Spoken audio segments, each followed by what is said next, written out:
Hello, everybody. Welcome into GC Live here on Gamecock Central. Kendall Smith and Jack Veltri coming at you live, and we are so excited to be back. Jack, it's been a couple of weeks. You've been on some trips. Tell everybody where you've been and what you've been up to. I've missed our GC Live chats. Yeah, me too, Kendall. I really have missed doing this. Been good to be back doing it, back on a hopefully normal schedule from here on out as the summer moves along. But yeah, hope you're doing well.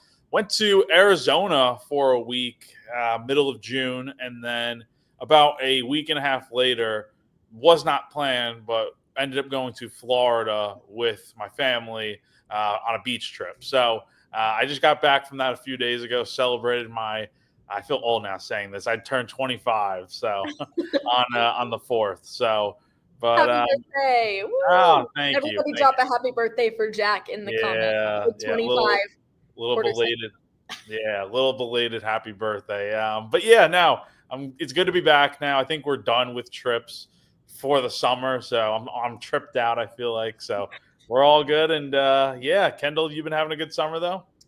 Very good summer, very busy, lots of baseball that's been played, so that's great. Got to go to the beach for the 4th of July. I rarely get a 4th of July off from baseball, but we actually played on the 3rd this year, so was able to go to Surf City, North Carolina on Topsail Island for a couple of days and then have a bunch of trips coming up. I feel like as you say you're done with your trips, I am ramping up to take a lot of trips. But where were you in Arizona, and then what beach were you at in Florida? I'm trying to remember. So started out the trip in Arizona, out in Phoenix, and then my girlfriend has some family friends out there in Arizona, so we ended up going to I was going to say Goodyear, Buckeye for 2 days, which is about 30 minutes from Phoenix, and then the rest of the time we were out in Williams, which is kind of out near Route 66. It's actually right on Route 66. So went out there for a few days, went to Sedona for a day. So just pretty much all over Arizona. Went to the Grand Canyon, which was really cool.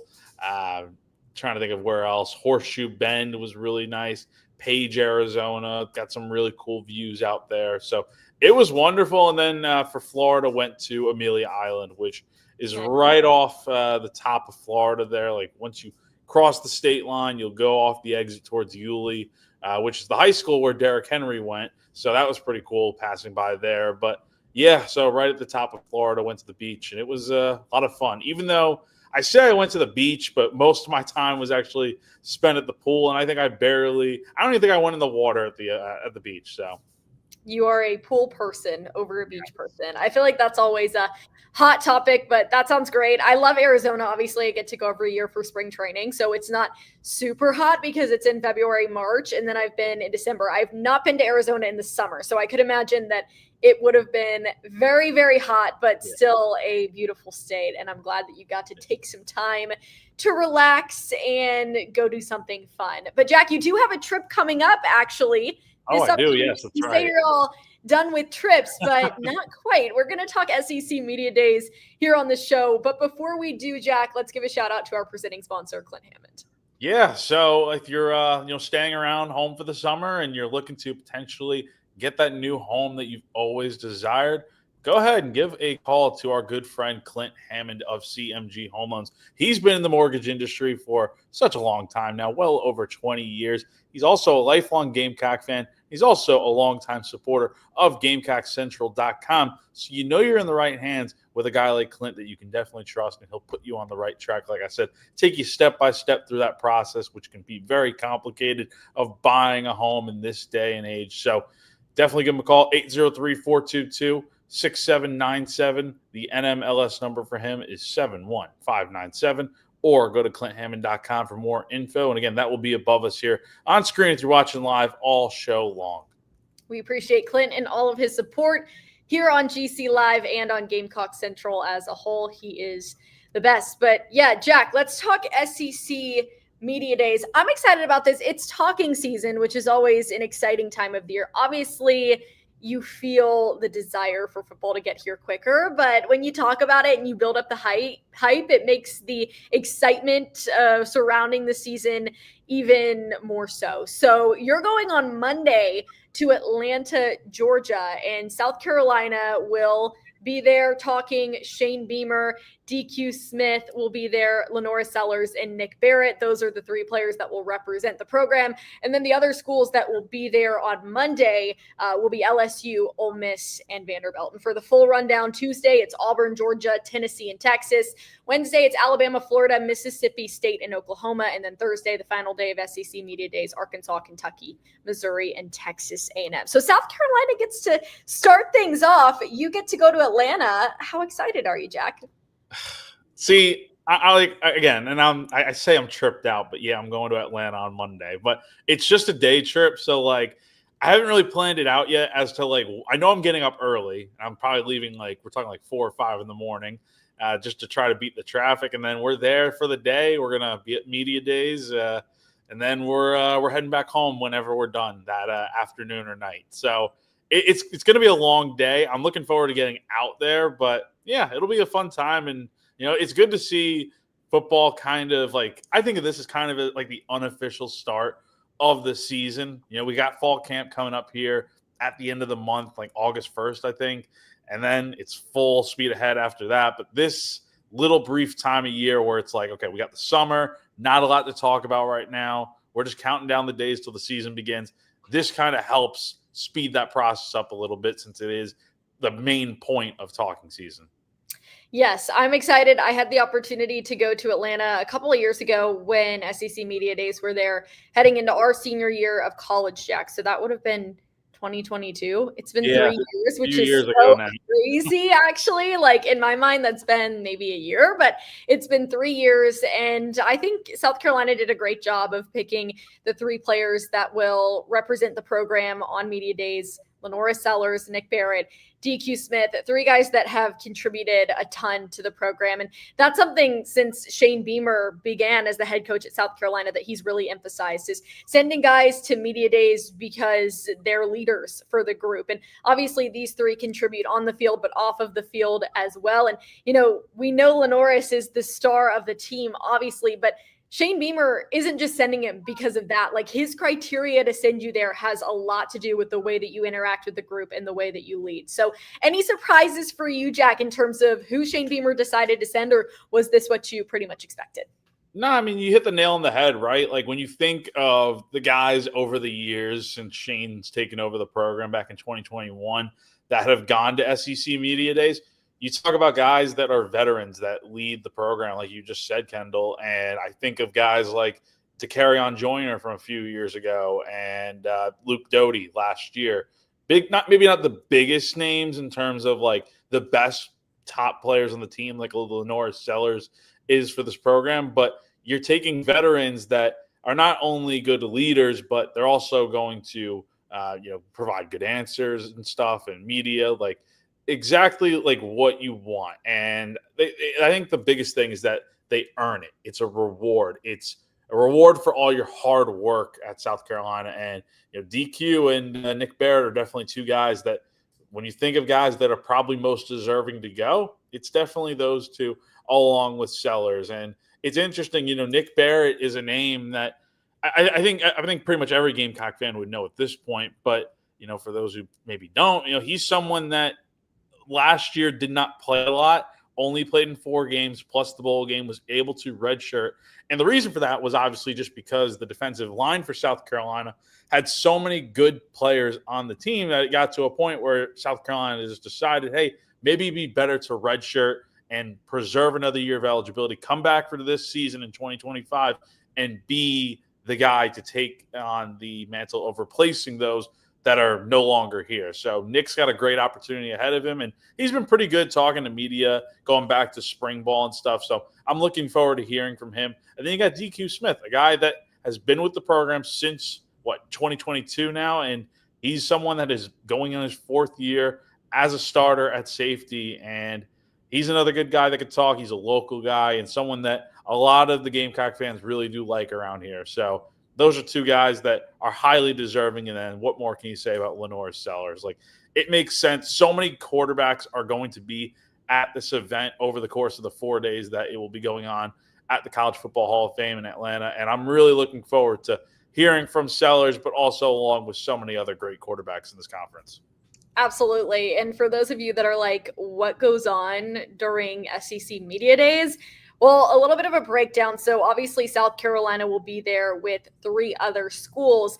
And at different times of the day, different things are happening for each school. So, Shane Beamer will speak to the media at one point in like a press conference type of style setting. And then he'll go up on Radio Row, and so will the players. And they'll talk to all of the different outlets that are there, and they do some stuff with the SEC network, and there's pictures, and there's sit down interview rooms that they have with the SEC network and ESPN and all of these various TV networks that come in to have these type of interviews with the players and the coaches that are a little bit more one-on-one. So it really is such a hectic day, and there's so much that's going on for these players and for Shane Beamer, but it's so much fun for them to be involved in. And Jack, you'll have the opportunity to be there. So this is a chance for you to ask questions to these guys and of course to Shane Beamer. So let's go ahead and start with Shane. What is the first thing that you want to ask him? What's the first thing on your mind that you want to talk about with Shane Beamer? And I think it's kind of just like it's a topic that I did not think we'd be talking about at this point in the year. And we got the comment here from Jake, needing a Rasul Faison update. And I guarantee you, I don't think I would be asking it right away, but someone in that media gaggle with South Carolina media before the real thing gets going, someone's going to ask about Rasul Faison. I guarantee it.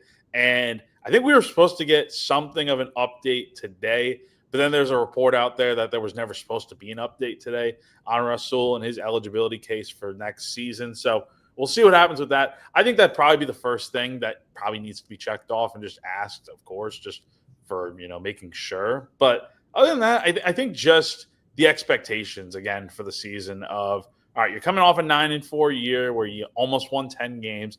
You're going to be ranked probably pretty high in the preseason. There's a lot of expectations for what this team can do with a really good quarterback. And then you have a really solid stud on defense with Dylan Stewart and a lot of other players behind him. So looking forward to just hearing what he has to say about that we don't already know. And then I think also just kind of how do you replace what you're losing? I think it's going to be tough to answer that maybe right now as we get towards next Monday. But it's something that as we head into the preseason with fall camp here in a few weeks, how much he's looking forward to really finding out, okay, who's left in terms of what we have to figure out in terms of who's replacing these guys, specifically on defense, with so many starters that you've lost over the last few months here with the NFL draft, guys running out of eligibility, transferring, etc. I feel like in his answer to that question, Shane Beamer will say something about competition. How there's competition within the program, and they will have guys battling it out until the very end throughout preseason practice. And I love that. But I just feel like from having covered him for several years, and you too, Jack, that is obviously a key pillar of the program. And that's probably something that South Carolina will continue to focus on as they figure out some of these position battles. After South Carolina, as you mentioned, lost a good amount of very, very high-quality, impactful players following the 2024 season. Now, you'll talk to Shane. You'll obviously talk to the athletes as well.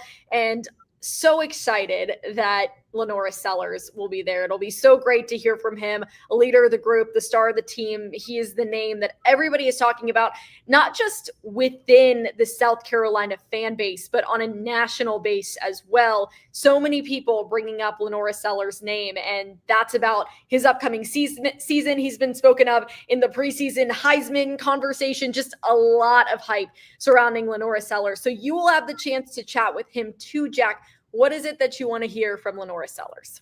Well, I can say just right off the bat, I remember I've only been to SEC Media Days once, and Kendall, I'm sure you can kind of vouch for this as well when you went, and I don't know what quarterbacks were there in 22 that would have been like the biggest names just off the top of my head, but you go back to 2 years ago, I remember, I think it was Hendon Hooker for Tennessee, or no, it was Joe Milton for Tennessee that was there on the day that South Carolina was there. I just remember being in the way they have it set up is that you have all the press conferences going on in a giant ballroom because it was at a hotel. Now, I don't know how it'll work with being at the College Football Hall of Fame and stuff and whatnot, but it was in a big ballroom. You had the press conferences set up, and then you had the three guys from each team kind of spread out throughout the room at a little podium.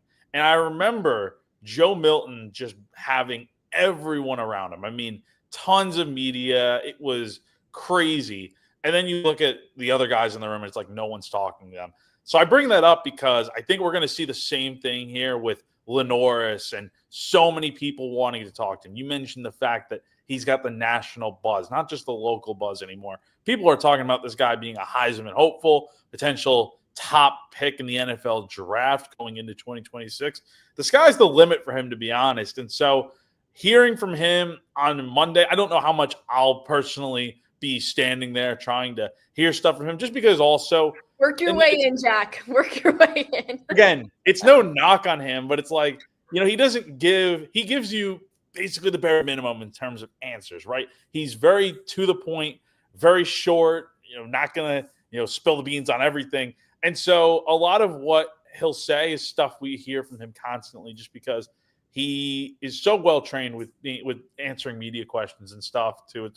And I guess what I would probably ask him, I mean, if I had to ask him anything, it's just, kind of how are you handling all this? I mean, it's something that he's had to deal with ever since he came to South Carolina, obviously as a highly rated recruit, but really it's picked up since the Clemson game last year, where obviously he has the 2 touchdowns that helped South Carolina win the Palmetto Bowl. And then after that, you hear him talk about just how he's got fans coming up to him all the time on the streets, at basketball games, etc. And now you got all the hype through the preseason here. I mean, it's going to be kind of crazy on Monday, I can imagine. And it wouldn't shock me if we see a Milton situation where you got tons of reporters just around Lenoris, and then you have Nick Barrett and DQ Smith kind of getting a few people talking to them here and there. But that's where you find the best interviews, is when everyone wants to talk to the quarterback, and then you have the other guys that maybe not everyone's talking to, and you get a little bit more of that one-on-one, which is always cool. What I can remember from when I went to the College Football Hall of Fame for media days is you walked in, it's obviously the main area, and there was a big SEC network table. So they were doing SEC network live all day. And then you walk to the right, and there is a big ballroom. Paul Feinbaum was in there. And then that is where the coaches did their official press conferences. So there's a bunch of seats. You go upstairs, there's Radio Row. It was very packed and close together. So tons of different radio stations doing all these interviews. And then there was another hallway where TV reporters were doing live shots, and there were a bunch of rooms where they were going in for like one-on-one interviews. Players and coaches were with like Marty and McGee or ESPN or the College Game Day people that were there shooting interviews for any feature stories that they might do if they were to come and do a game at South Carolina, for example. Then there was another ballroom where there was like a gaggle style type of press conference with the coach. I just remember there were 2 times when Shane Beamer was on the podium, but they were in different places. And one of them was a little bit more official, and people were kind of raising their hands and, getting past the mic. And the other one was kind of a little bit more of a shouting match. Like people were just trying to talk as loud as they could to get the question answered. It was very chaotic. All I remember is that I was wearing really high heels, which was a huge mistake looking back at it, because by the end of the day, I was tapped out. I'm like, I can't do this anymore, because you're going down the stairs and up the stairs and you're running around. And that was the same day that South Carolina dropped the Turn My Swag On video. Oh, man. Yeah. Yes. The iconic video. That was that video. day. So good. Yep. And then that all led to obviously the drama with the stupid sunglasses in Kentucky, and South Carolina beat Kentucky that year. Anyways, it was really fun, but I just remember there's so much going on, and that's every media day. But the way that the College Football Hall of Fame is set up is there are a lot of different areas, and you're going up and down stairs, and that Radio Row is packed. But our friends from 107.5 will be there, I think. So that's they are going to be there. So it'll be very fun. So. And thank you so much, Jeff, for putting this out there. Sorry, I saw you put it on the screen, Jack, and I was no, it's okay. It's okay. Well, thank you, Jeff. I appreciate it. Thank you so much. It was so much fun, and I'm very, very grateful. So hopefully more to come. Yeah, hopefully so. That's pretty cool for you, though. You want to explain to people what's been going on with you and all this cool stuff going on for you? I am very fortunate. So got to work hockey basically up until the 1st of July, which is the goal always if you're working in hockey, to be able to work that long up until the end. The American Hockey League, it is the feeder league into the NHL. So basically think AAA baseball, and that's kind of similar what the AHL is to the NHL. However, they have like a full playoff. So it's called the Calder Cup Finals, very similar to the Stanley Cup Finals in the way that it's set up. And I had the opportunity to be the ringside reporter for the Calder Cup Finals, which was broadcast on the NHL Network a couple of weeks ago. So I had the chance to make my national TV debut, which was a huge blessing. And I can't believe I get to say that. I'm so thankful, and just very thankful to places like Gamecock Central that gave me a chance when I was young and kind of just starting out and trying to get reps. And now I have been afforded these amazing opportunities. And it's truly as a result of all the awesome people that I get to work with every single day that have made me better and just inspired me to put my best foot forward. So very grateful for that. I obviously love hockey. I try to talk about it sometimes here on the show, even though we're pretty much only talking football and baseball and softball and basketball. But I was a figure skater my whole life, so I never wanted to stray too far away from the ice, and I'm very grateful I didn't have to. So that was exciting. And thanks for letting me talk about it, Jack. Very inspirational, very inspirational. You make me want to run through a brick wall right now. So thank you very much. Yeah, it was so fun. But anyways, back to talking about SEC Media Days. That's what I remember from my time in Atlanta. It is just so chaotic, but it's good.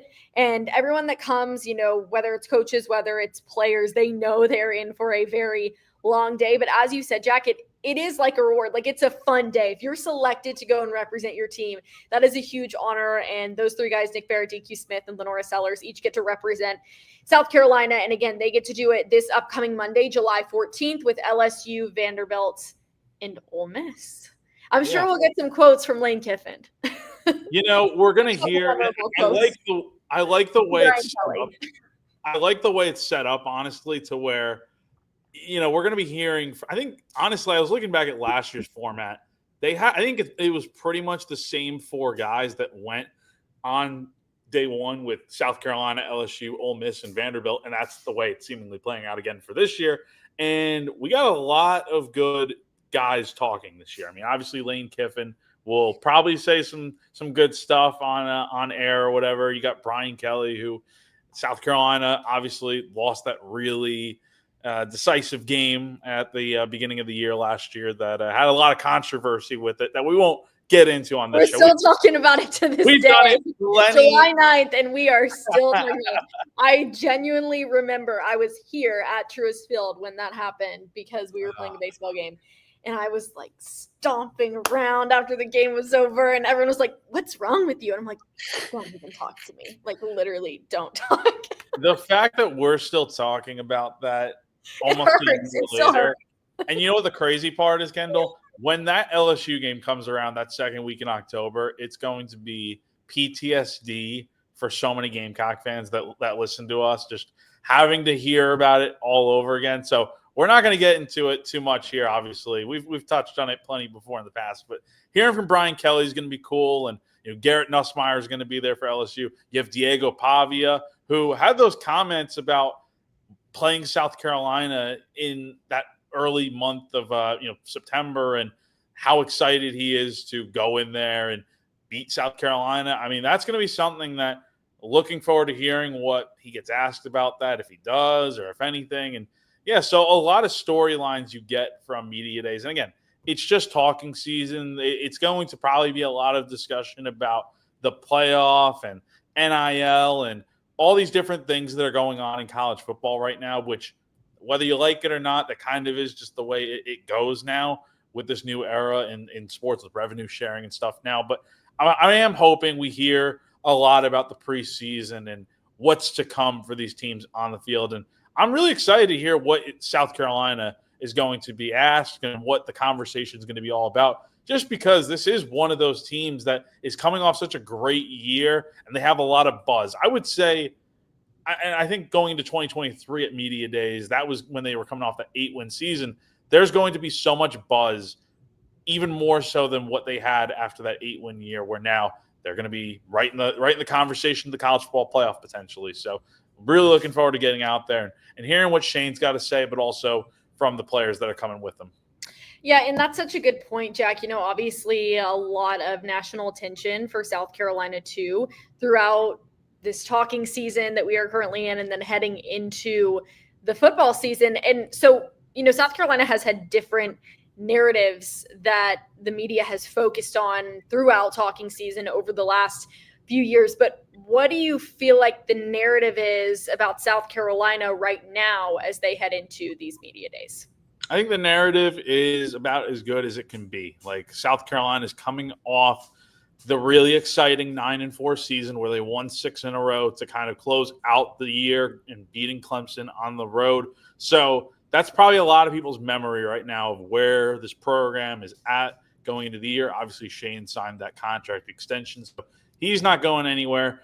I think from a more in-depth perspective on the narrative is, all right, South Carolina's coming off the great year. They had a lot of success, a lot of momentum in recruiting and whatnot, and they did well in the transfer portal, it seems, on the surface right now.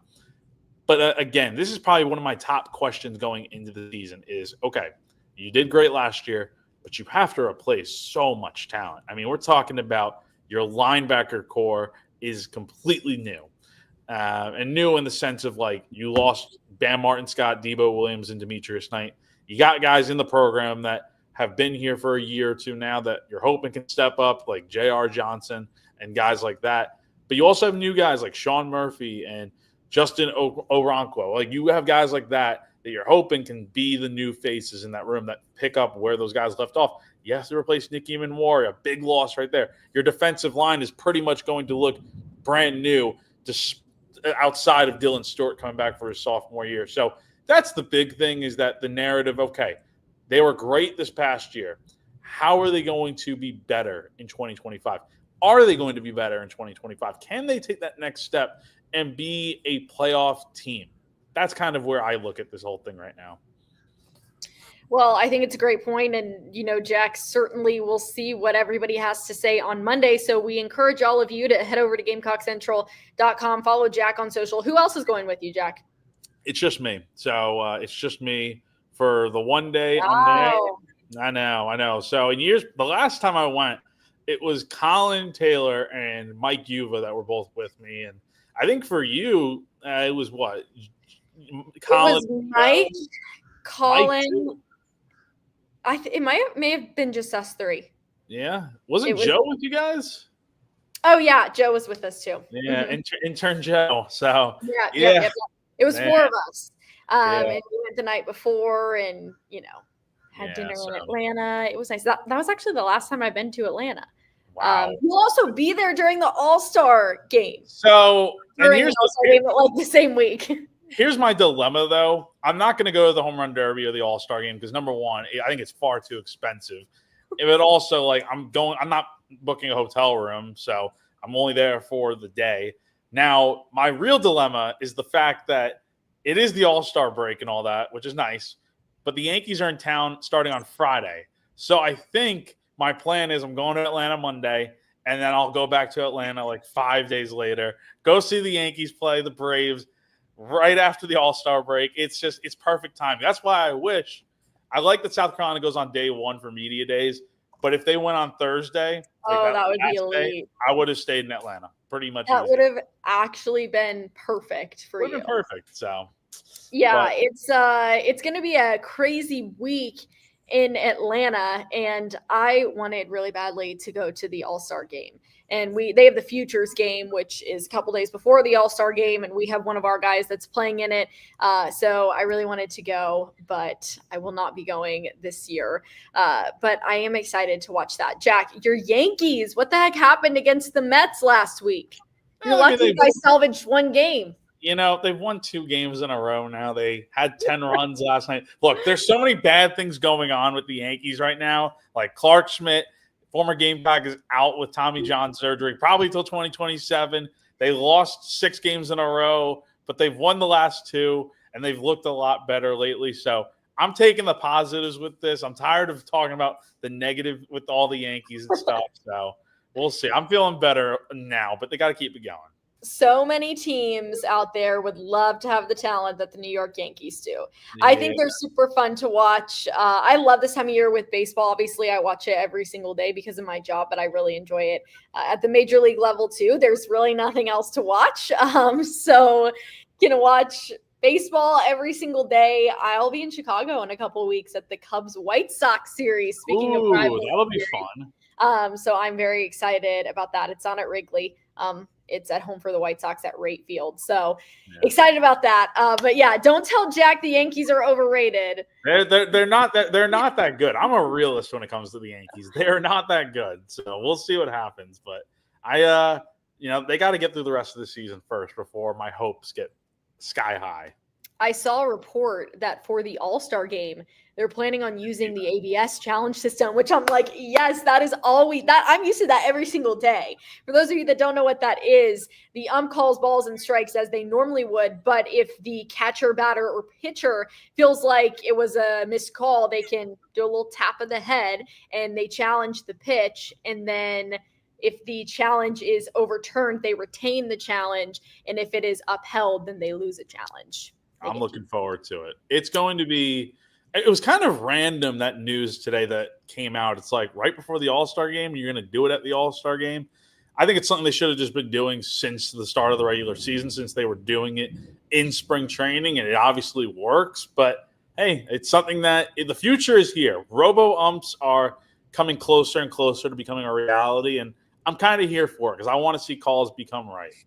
I love the challenge system because here we've also done just straight up ABS where it's just like calling balls and strikes by a computer system, no challenge, nothing.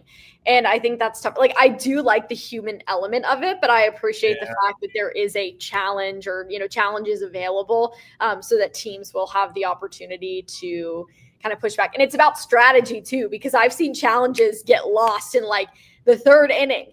And for certain players, it's like, okay, are you really going to use that challenge right here, right now in the second inning when you're on the fence about whether or not that was a ball or a strike? And then later on in the game, I've seen challenges win games before. 100, I've seen a challenge walk in a batter to win a game.